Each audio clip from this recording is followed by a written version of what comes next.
आयुष्याच्या रस्त्यावरती सर्व लोक धावत होते. प्रत्येकाला कोणती तरी गोष्ट मिळवण्याची ओढ लागलेली होती. असं वाटत होतं कुठेतरी लवकर पोहोचण्याची सर्वजण चढाओढ करत आहेत. एका पाठीमागून दुसरा असा कोणताही विचार न करता सर्वजण पळत होते. काही लोकांची पळून पळून शरीर थकून गेलेली होती. काही जण खाली कोसळून पडत होते. त्यातील काही पुन्हा नव्या जोमाने पळायला लागत होते, तर काही जण मरण पावत होते. रस्त्यावरची ही गडबड, आरडाओरडा शांतपणे रस्त्याला कडेला उभे राहून एक तेजस्वी महापुरुष पाहत होते. हा सर्व प्रकार पाहून ते चकित झाले. साधूबाबांना या सर्व लोकांची दया आली. एका व्यक्तीच्या जवळ जाऊन साधूबाबा त्याला विचारतात, तुम्ही का पळत आहात? व्यक्ती म्हणतो, साधूबाबा मला काही विचारू नका, मला थांबण्यास वेळ नाही, खूप काम आहे. साधूबाबा म्हणतात, अरे दमलायस किती पळून पळून, थकून गेलायस, चेहरा तर तुझा सुकून गेलाय, थांब थोडा विश्रांती घे, 4 क्षण आनंदाचे समाधानाचे व्यतीत कर, स्वतःची अशी दयनीय अवस्था करू नकोस. मला सांग, तू एवढा अट्टहास कशासाठी करत आहेस? व्यक्ती म्हणतो, बाबा मी एवढ्या जोमाने असाच पळायला काही मूर्ख नाही, मला सुख मिळवायचं आहे, समाधान मिळवायचं आहे, पैसा मिळवायचा आहे, मला सुखाचा खजिना मिळवायचा आहे. साधूबाबा म्हणतात, खूप छान, आजपर्यंत किती सुख समाधान पैसा मिळवलास, किती दिवस असा पळतोयस, तुझा सुखाचा खजिना कुठे आहे? किती पळाल्यानंतर मिळेल तुला सुखाचा खजिना?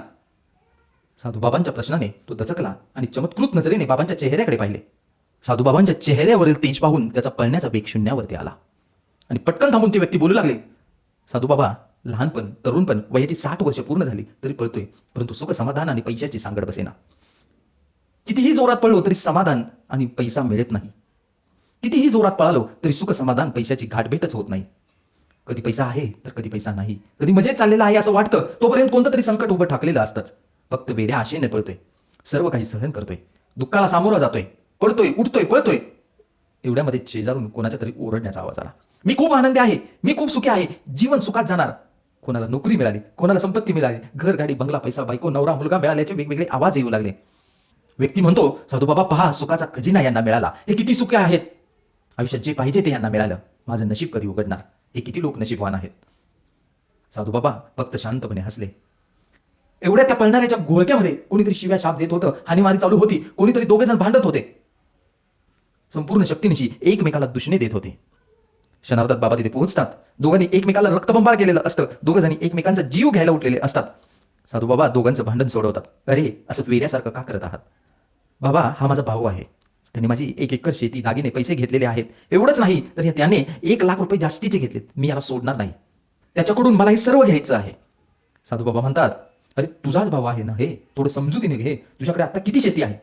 व्यक्ती म्हणतो, तसा काही मी गरीब नाही, 10 एकर शेती आहे, गाडी आहे, बंगला आहे, सर्व काही आहे, या एक दिवस पाहिला. साधूबाबा म्हणतात, खूप छान, मग एवढ्याशा शेती पैशासाठी दागिन्यासाठी का भांडतोयस? व्यक्ती म्हणतो, बाबा विषय पैशाचा नाही, मला त्याची जिरवायची आहे, मला त्याच्याकडून सगळं घ्यायचं आहे, मला तो कायम कमी लेखत असतो, कमी देत असतो. साधूबाबा म्हणतात, मग हे सर्व करून तुला काय मिळेल? व्यक्ती म्हणते, बाबा तुम्हाला समजणार नाही, ते एक वेगळंच समाधान आहे, वेगळी शान आहे. एवढ्या त्या व्यक्तीच्या शेजारील एक व्यक्ती खाली पडते. त्या व्यक्तीला सावरत साधूबाबा म्हणतात, जपून चाल, असा कोसळून जाऊ नको, हिमतीने उभा राहा. साधूबाबांच्याकडे पाहत त्या व्यक्तीने हंबरडाच फोडला, बाबा मी संपलोय, दुःखाने बेजार झालोय, किती कष्ट करून संपत्ती मिळवली, गाडी बंगला शेती सर्व काही मिळवलं, परंतु ज्याच्यासाठी मिळवलं तो मुलगाच व्यसनी निघाला, दारू पिऊन दररोज दंगा करतो, कष्टाने मिळवलेला पैसा पाण्यासारखा खर्च करून टाकतो, खूप पळावलो परंतु काही नाही, सुखाच्या नाही तर दुःखाच्या खजिन्यामध्ये माझं जीवन अडकलेलं आहे.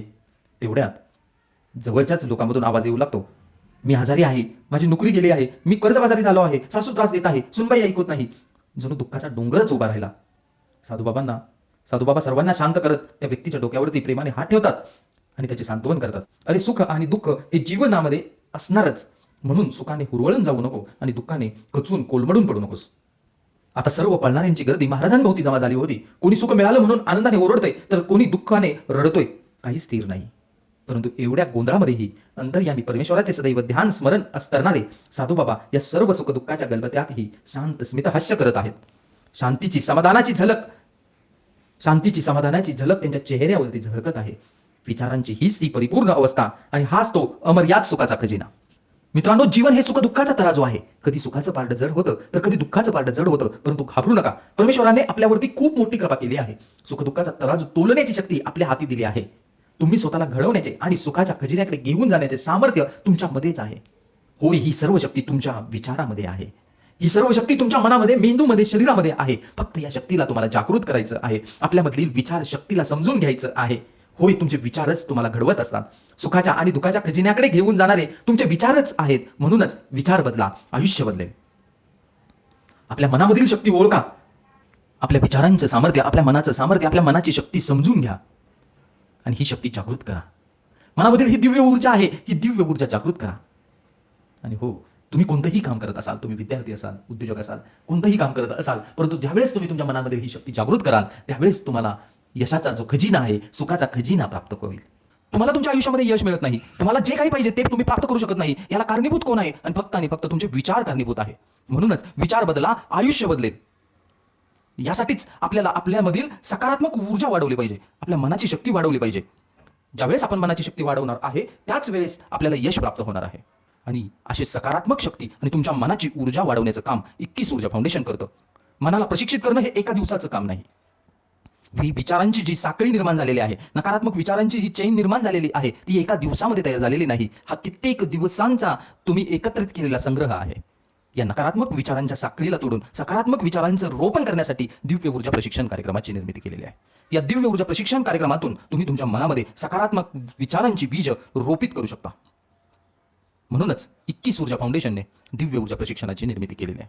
या दिव्य ऊर्जा प्रशिक्षण शिबिरामध्ये तुम्हाला 2 दिवस ऑनलाईन किंवा ऑफलाईन पद्धतीने योग्य प्रशिक्षण मिळतं.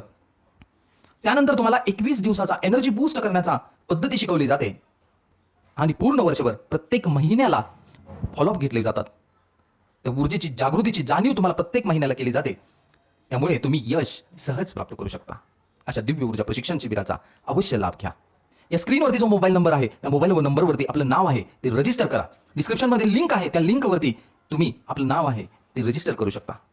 आयुष्य बदलण्यासाठी फक्त एक सकारात्मक विचाराची गरज आहे आणि हा सकारात्मक विचार तुम्ही आपल्या मनामध्ये रोपित करा. या दिव्य ऊर्जा प्रशिक्षण शिबिराचा तुम्हाला नक्की फायदा होईल. अशाच प्रकारचे सकारात्मक विचार स्वतःमध्ये निर्माण करण्यासाठी या MBT लर्निंग चॅनलला सबस्क्राईब करा. त्याचबरोबर या व्हिडिओला लाईक करा.